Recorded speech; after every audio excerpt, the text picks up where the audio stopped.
We're seeing the lowest number of new COVID-19 cases in Illinois in almost a week. There are about 1,300 new cases in the past 24 hours. Meanwhile, the state positivity rate is on the rise, up now to 4%. But the positivity rate is so high in 11 counties, they're at warning level, meaning new restrictions could soon kick in if the trend continues. Most of those counties are in the southern part of the state, but one county in our area is getting close to the warning level. That's Kendall County, where we see CBS 2's Vince Gerasole live. And Vince, the threat of new restrictions are already having an impact there.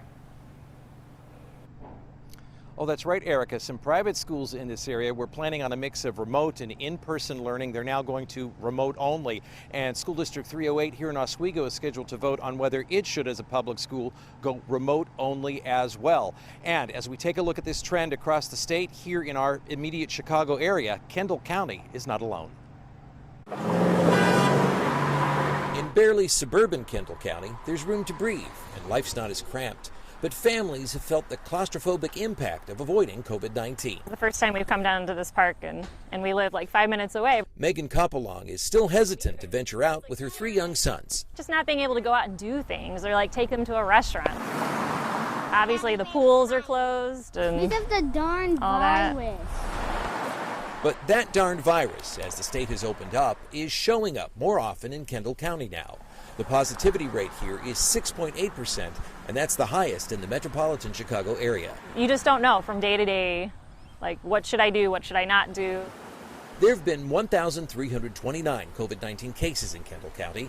Oswego, where the Koppelongs live, has 27% of them, and that's the most in the county. You want to make the right decisions, but you're not sure how to make the right decisions.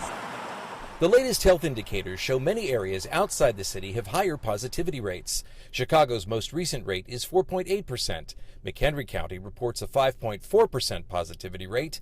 Kane County and suburban Cook stand at 5.8% each. Will County at 5.9%. And again, at the top is Kendall County at 6.8%. Lake County is about even with Chicago at 5%, with DuPage County the lowest in the region at 4%. It's going to be very challenging for this school year. Stricter measures are triggered if positivity rates reach 8% in a particular region, as families like the Koppelongs do their best to cope. I don't want to be uber strict because, again, it's like I want them to still be kids, but at the same time, you got to be careful. That's the fine line that so many families are walking, not just here in Kendall County, but throughout the state of Illinois, in fact, and throughout the country. Let's talk just a little bit more about why we're seeing this trend. Health experts speak in generalities. They say perhaps younger people are getting together. They're not masked. They're not social distancing. But that's only conjecture right now. They haven't really pinpointed a hotspot tied to anything. And complicating the mix here in Kendall County is that it's part of the much larger and much more rural region too, where the positivity rate right now is only at 4.8%. Reporting live in Oswego, I'm Vince Gerasole, CBS 2 News.